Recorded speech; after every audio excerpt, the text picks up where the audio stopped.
On the GB News app, you can click and catch up on programmes anytime. We love to hear from you, so email us. gbviews@gbnews.uk. Thanks for being part of the GB News family. My name is Andrew Doyle. Join me every Sunday evening at 7 p.m. for Free Speech Nation. This is a show where we address current affairs and news stories of the week with the help of two wonderful comedian panellists. I brought in comics because I want to give it a lighter edge, and also they work for less. See you there.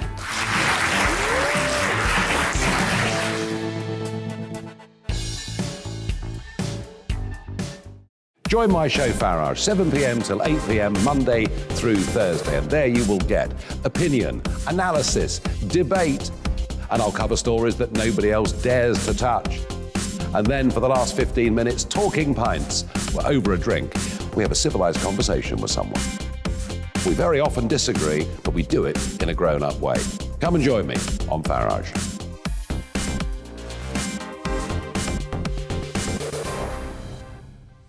I'm Colin Brazier. I've reported from more than 70 countries around the world, covered wars from Afghanistan to Iraq, from Lebanon to the Balkans. I'm trying to bring that experience, that feel for events, to the studio. And something else, I'm ready to give an opinion. Today's stories with a spark. Brazier from 8 p.m. weekdays on GB News.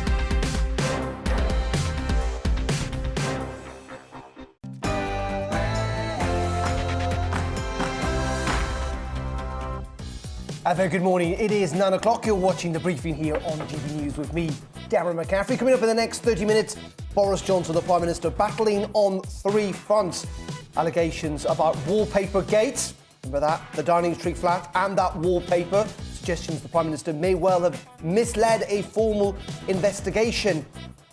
Really, really big story, that one. We'll be looking across that. Also today, those allegations about that Christmas party does not go away, with suggestions that the Director of Communications, Jack Doyle, was in attendance. Further questions on all of that. And in addition, the Prime Minister's battling a possible rebellion within the Conservative Party when it comes to Plan B and a vote in Parliament next week. And all this as opinion polls show that the Conservative Party are taking pretty significant battering in the polls too. We'll be talking about that and much more in the next 30 minutes. But now at 9, here's the news.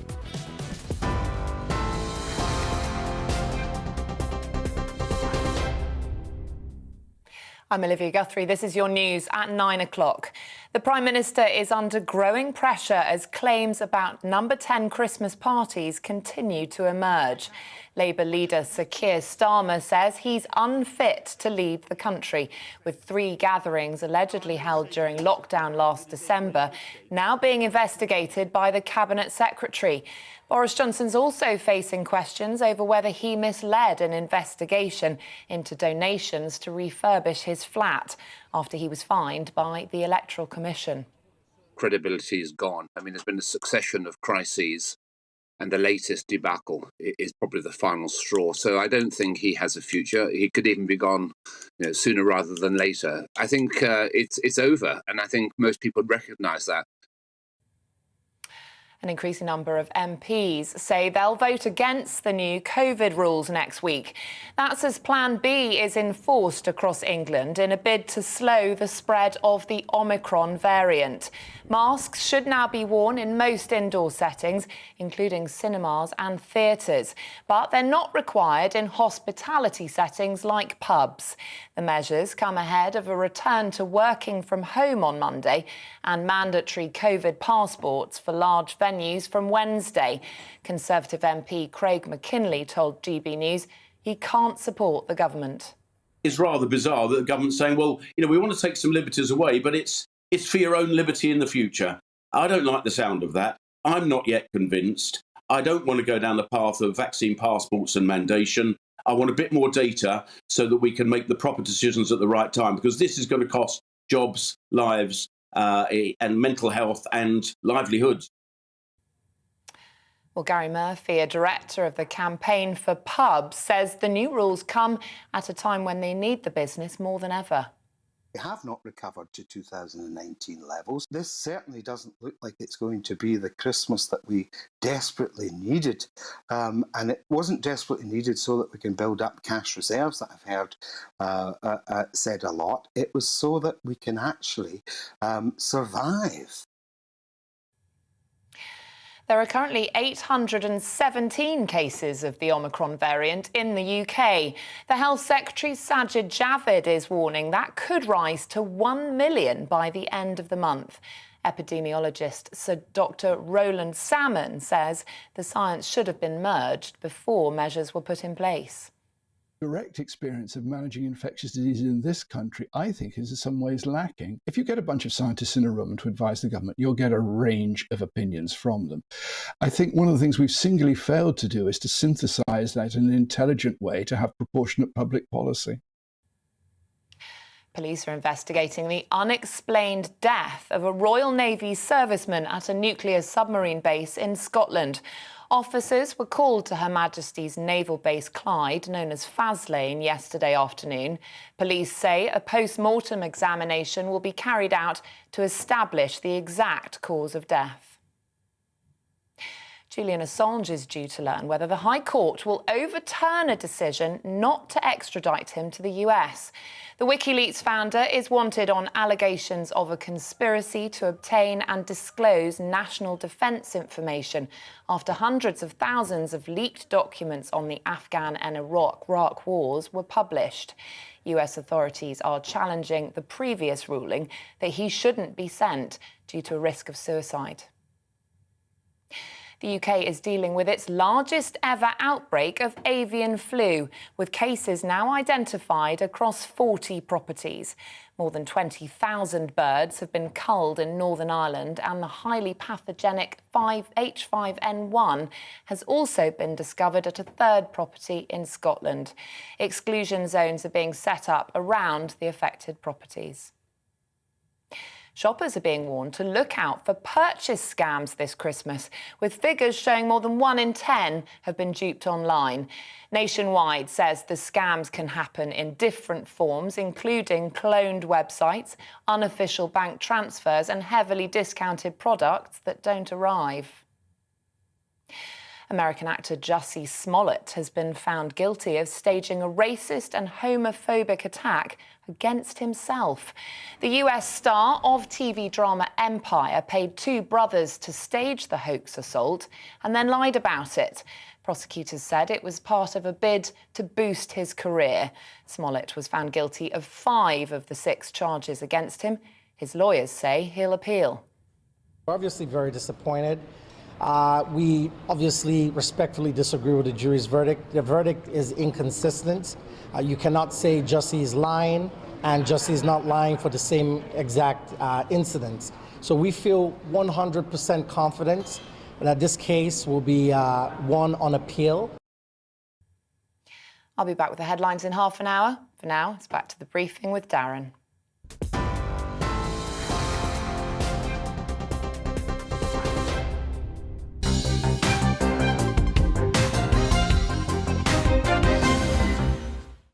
A very good morning. Welcome to the programme here on GB News. The briefing with me, Darren McCaffrey, for the next 30 minutes or so. And my word, what a week in politics. We started this week, didn't we, with the government saying that it was Crime Week. They were going to launch a whole load of initiatives to look about tackling crime in Britain. It is ending with serious questions about Boris Johnson's leadership and indeed his premiership from within and outside his own party. He is battling on 3 fronts this morning. Those continued allegations about potentially who and what he knew when it comes to that Christmas party, with suggestions that his current Director of Communications, Jack Doyle, may have been among those present. In addition to that, there are also allegations this morning that he may well have misled an investigation into the wallpapering of his Downing Street flat, with Lord Geit, one of his independent advisors, suggesting he might resign over the entire affair, according to some of the papers. And to add to all of that, there looks like there's going to be a pretty serious rebellion on the Conservative benches when it comes to next week's vote around Plan B. Many Tories pretty angry, particularly about the idea of vaccine passports. It is maybe then not a surprise that according to a YouGov poll for The Times today, the Conservative Party are polling at the worst ratings for nearly a year. And as we can see, that is what is on the front page of The Times. 33% of people would say they would vote for the Conservative Party. That is down 3 points. Labour up 4 points in that poll. Nearly 2/3 of voters now questioning Mr Johnson's integrity over his response to the Downing Street party. Pretty difficult front pages all round, it must be said, for the Prime Minister. The Daily Mirror saying another day, another lie. That's the headline there. The paper reports that Lord Geidt was misled over the cost of the refurbishment of the Downing Street flat, and so the Prime Minister did not know about the £112,000 refurb in cash. The Guardian, there, as you can see, follows reports that Boris Johnson misled his own ethics advisor over that number 10 flat redecoration. It comes after the Electoral Commission fined the Tory party nearly £18,000 for serious failures in reporting donations. The Independent also reports on that refurbishment of Boris Johnson's flat. It features a report on Sienna Miller revealing a living nightmare brought on by phone hacking. And that is the story that the Telegraph is also going with, big, reporting that Lord Geidt is considering his position this morning following those allegations. And the I paper says that Tory contenders, leadership contenders, are circling with the Prime Minister in peril. It's the leading line in the I newspaper today with, as you can see, Rishi Sunak there and Liz Truss. It also reports that there could be a plan C for the pandemic that's been looked at by officials preparing for tougher restrictions that could be approved in the new year if the current ones don't work. And even the Express, which must be said is a pretty fulsome supporter of the Prime Minister, says that Boris is under the cosh. It reports that despite the current situation, the pressure facing Boris Johnson will take some family time, of course, following the birth of his daughter yesterday. And mum's the word, says the Metro, as it reports on the birth of Kerry and Boris Johnson's daughter yesterday. And we can focus on the Sun, not least of all because it is going on those COVID restrictions with the work from the pub, as the new COVID rules means that people can work from the pub with their pals on Monday instead of going into the office. So good news for them, but a reminder, of course, that many Conservatives MPs are not terribly happy about the possibility of these new restrictions, suggesting that we could see a rebellion, maybe of up to 60 Conservative MPs on Tuesday, I think of next week when the vote's due to be held. The Labour Party, though, interestingly this morning, saying that they will back Plan B, suggesting that it will get through Parliament. OK, let's get all the thoughts on what is a momentous political week. Tim Bale is Professor of Politics at Queen Mary University of London and joins us now. Good morning to you, Tim. Hello. My word, what a week in politics. Where do you think we stand this morning? Clearly more questions and answers to a large degree. Pretty difficult, though, for the Prime Minister.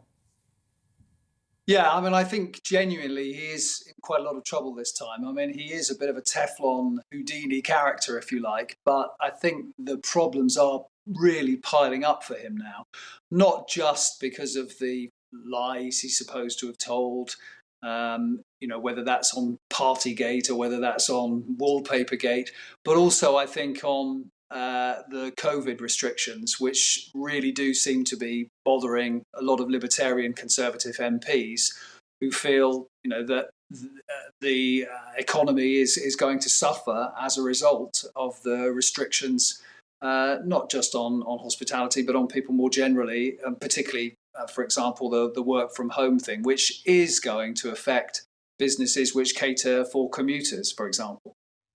Let's kind of take some of the issues, if we can, in their individual scale. First of all, Lord Geidt's suggestions this morning that he may well resign, having felt that he could have been misled by the Prime Minister in all of this. That would be pretty serious. I mean, he's already lost, essentially, one of his kind of independent standards advisors. I mean, to lose two in the space of a year would be pretty significant. Yes, it would. I mean, Alex Allen already resigned because the Prime Minister decided not to act on his recommendations. I think Lord Geidt's resignation, if that were to happen, would be deeply damaging because it would, in effect, I think, suggest to people that he had misled someone who was, after all, the Queen's private secretary, someone who has an impeachable reputation for integrity and honesty. And it really wouldn't be a good look for the Prime Minister were that to happen. But you can see Lord Gate's point of view. It clearly seems as if he wasn't given all the information when he conducted his investigation and has been made to look like a fool, to be honest. Let's then move on to Partygate. Suggestion this morning that Jack Doyle, the Director of Communications, potentially was at that party last year. Now, and there's lots of people getting in touch saying, well, this all happened last year, we're not interested.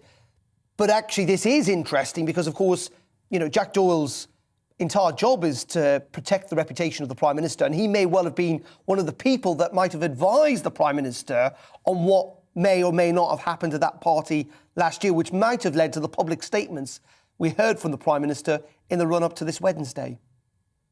Yeah, I think you're right. I mean, although the party was held last year, the fact that Jack Doyle is supposed to have actually overseen the media operation this week, which has proved to be such a disaster, is significant. And of course, it is very significant if the line that was taken at the beginning of the week was that this party did not actually happen, when the person who was overseeing that line was actually at that party.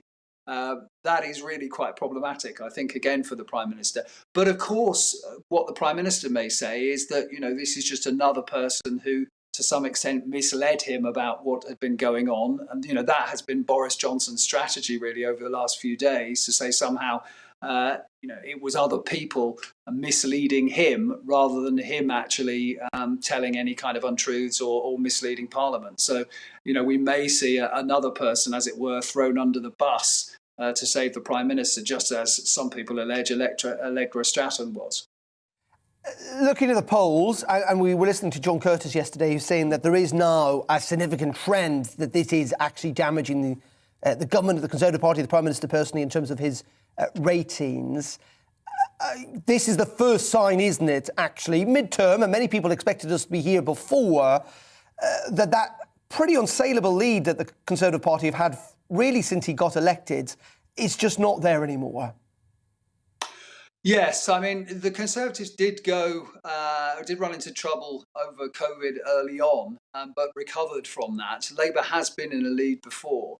But it does seem now that Labour are establishing a lead. Whether that will turn into the kind of double-digit lead that in some ways we would expect in midterm, we will have to see. It has to be said, of course, that Labour went into double-digit leads in midterm during the David Cameron years, and yet were able to lose elections despite that. So I'm not sure that's necessarily terminal, but I certainly think Conservative MPs will be looking at that headline lead and, beginning to wonder if Boris Johnson is not the election winner they assume him to be, then what precisely is the point of Boris Johnson? And just very finally, Tim, there's lots of our viewers who still quite like Boris Johnson. They feel that we're giving him a hard time. He still remain relatively popular with the public. As you say, he's a great campaigner. There's no doubt about this. We heard today that people may well be circling possible leadership candidates and all that sort of stuff. But we're not really at a stage we're going to see Boris Johnson. He only won an 80-seat majority 2 years ago. We're not really at a stage where we're likely to see him go, are we? Well, I mean, I've said to several other people that I wouldn't bet on it, but I think for the first time I wouldn't necessarily bet against it. I think, there are problems piling up for him. MPs are quite unhappy, and if the opinion polls do head south, and they head south for any length of time, particularly in the new year, I think maybe he is in trouble. Parties have been known, and particularly the Conservative Party has been known to be quite ruthless in that respect. And if they don't feel he's an asset and has become a liability, then I don't doubt that they will dump him. OK, Tim Bell, as always, really appreciate your thoughts and your time this morning. Thank you very much indeed. Tim Bell there joining us. Lots of people getting in touch today. David Woodley saying, this story about the parties won't go away. It's you in the mainstream media who keep it going. I'm not interested. Duncan has got in touch saying it's last year's news, pal. I don't care either. Do get in touch, gbviews@gbnews.uk. We want to hear a broad range of views. Lots of you saying you're not really interested in all of this stuff. Other people pretty angry and upset about it. You can tweet us also at GBNews if you want. OK, let's move away from what's happening in Westminster and move to Wales, because the First Minister there, Mark Drakeford, will lead a press conference this lunchtime, outlining his government's 3-week review of COVID restrictions. Well, our reporter, Lily Hewitson, is across all the detail for us this morning. Good morning to you, Lily. Any ideas, hints, suggestions of what we might hear this afternoon?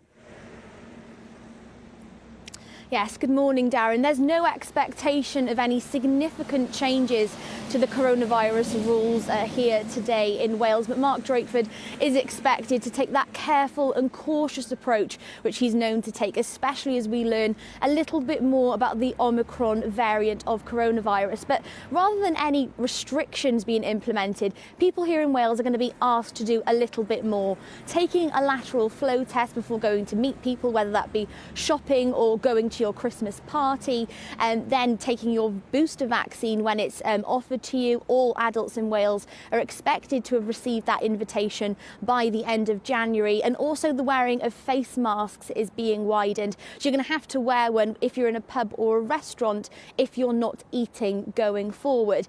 I'm currently stood outside the Principality Stadium, and a couple of weeks ago, you might remember, Darren, and this was full of rugby fans for the autumn internationals. It really felt like a little bit of normality here in Wales, but unfortunately next week the 2 gigs that the Stereophonics and Sir Tom Jones are putting on have actually been postponed till next June because of concerns of this Omicron variant, although there are only 9 cases here in Wales at the moment. Now, I don't know of any other large-scale events like this which have been cancelled, but the nighttime and music industry are particularly concerned about this being a reflection of what could come for them over the winter months ahead. Now, there have also been concerns about COVID passes being extended into restaurants and pubs, but there's no indication that that will be announced today at the press conference. However, there have been reports of a phone call between the First Ministers across the UK on Wednesday night, where Mark Drakeford said to Michael Gove about the possibility of a lockdown between Christmas and New Year. Now, of course, this hasn't been confirmed. I've gone to Welsh Government for a statement on this, and they said that they don't comment on personal conversations, but they have said that they don't anticipate there to be any significant changes at the moment. And just finally, Lily, my sense is that, lots of the Plan B restrictions that have been brought here in England kind of have been in place. You're right, around COVID passports and also mask wearing. And they've been in place for a while. And yet, even though cases have fallen in Wales, I think they're still higher proportionally than they are in England. And lots of people asking this morning, do these rules really work at all? Do they make any difference, given the fact that they don't seem to have elsewhere in the UK? Just give us a sense of where the case rates are and that sort of stuff in Wales in terms of where they've been and that sort of stuff, so we get some kind of context, if possible. Yeah, in terms of hospitalisations at the moment, the last time I looked, it was around 300 people in hospital with COVID across Wales at the moment, which is actually 100 less than the 2 weeks prior. But yes, as you said there, masks have been mandatory here in Wales for the duration. There's a little bit of change where they're going to be brought in pubs and restaurants, but they're not going anywhere. Along with things like working from home, I know that's kind of coming back into place in England now, but that's been pretty much a constant, changing from, at one point you have to work from home to it's advisory to work from home. So there's not a massive change to the restrictions here in Wales. We do know that Mark Drakeford is very cautious about making any quick decisions when it comes to the restrictions. It's been quite a slow process, so it doesn't look like there's going to be anything lifted. It just looks like there's going to be those little changes where people have to do a little bit more in terms of those lateral flow tests and getting the booster jabs. There certainly is very much a concentration on getting those booster jabs in order to kind of stop the spread, especially with concerns around this Omicron variant. And as I said, there's only 9 cases here at the moment in Wales. There are concerns, obviously, about how quick that spread could come. Great stuff. Thank you very much indeed. Lily Hewitson there joining us outside at the Millennium Stadium in Cardiff. Well, let's move back to politics across the UK, particularly with the Conservative Party. Plan B MPs, Conservative MPs, pretty angry about it all. Let's speak to Philip Bond. He is a former advisor to David Cameron and director of the Res Publica think tank. Good morning to you, Philip. Thank you very much indeed for joining us. Can we just focus a little bit on this so-called Plan B? A lot of Conservative MPs pretty angry this morning about vaccine passports, about these new rules. They think it's unnecessary. I think Andrew Mitchell suggested that the mood within the Conservative Party was sulphurous. What's your sense of where the view is amongst Conservative MPs?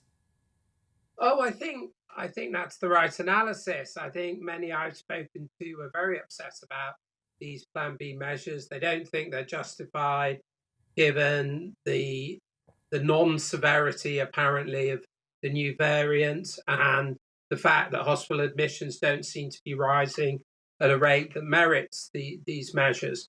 But I think it speaks to a general sense of disquiet in the party.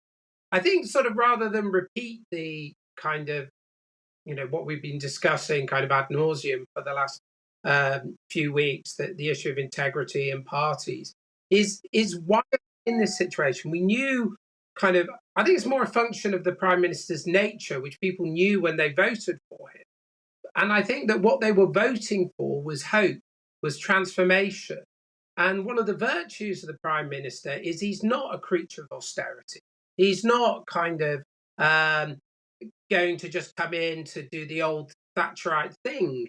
And with the new working class constituency, the hope was that Johnson would offer visionary leadership and the policies to go along with that. Now, one of the reasons that the MPs are so upset is a general lack of leadership, conceptual and actual, in the party. And this seems to me to be entirely unnecessary. And if they were able to develop a set of policies and an agenda that mirrors the astonishing shift of the working class to the Conservative Party, I think he would be in a completely different place. But it's because we look directionless as a government. It's because we then get buffeted by waves from all sides. And unless they recover this sense of intellectual leadership, the sense of what the party's for after Brexit, the sense of what the government's for, we're going to enter small-scale Thatcherism, policy dictated by the Treasury, all of which will be a disaster and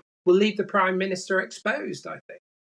And doesn't it, with the poll ratings, if they do stay where they are, where essentially the Conservative Party then find themselves behind going into an election, that causes tension, doesn't it? Because there's a lot, particularly of red wall seats, MPs, that the ones that should be appealing to those kind of working class voters that you talk about, who frankly have not got very big majorities and will be frightened, concerned, frustrated about potentially losing those seats.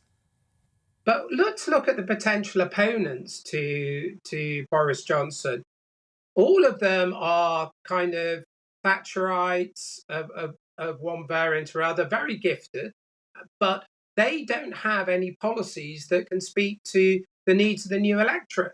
So it's a bit like sort of Manchester City management, just because you wish to appoint somebody else doesn't mean they're going to be any better.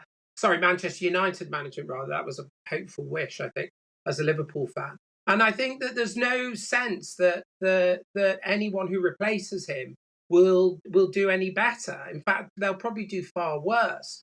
And the imposition of a southern-facing, southeast kind of agenda won't save those MPs their seats. So the real issue I think we have to look at is look at the virtues of the Prime Minister, create the new offer for the new working class that have voted Conservative, and do it at scale.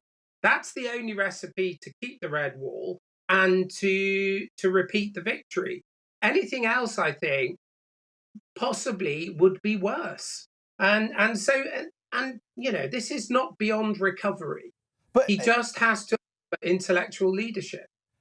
But just very finally on this, Philip, his critics would say that actually, he still remains pretty popular with those red wall voters, that you're right, if he had a political agenda, whatever, he might be able to kind of have a pathway. He also is someone who, has reinvented himself and is an incredible politician in that way.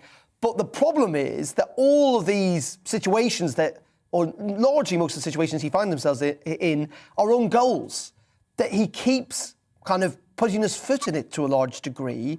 And that's unlikely to end because it's intrinsic to his character. And if that's the case, we're likely to be back with the Owen Paterson affair or Lord Geit or Partygate just a time and time and time again over the next 2.5 years. Well, people knew that about it. You know, this was all priced in.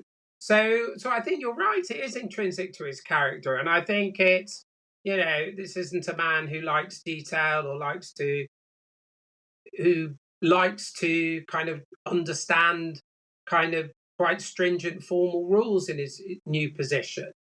But if I was the Conservative Party, I wouldn't try to make the Prime Minister other than he is.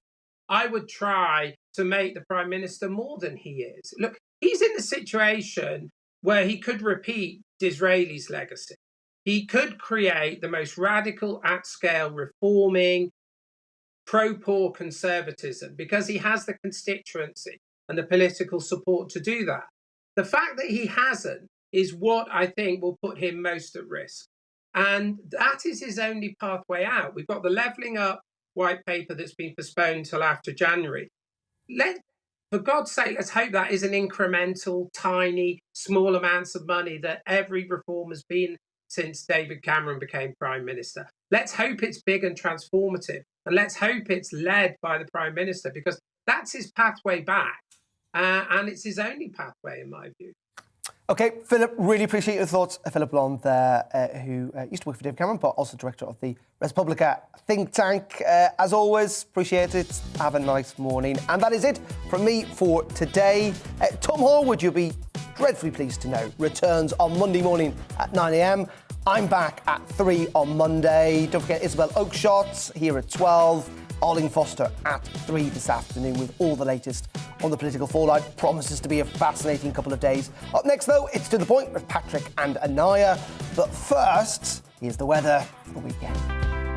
It's time to remind ourselves there's always another winter.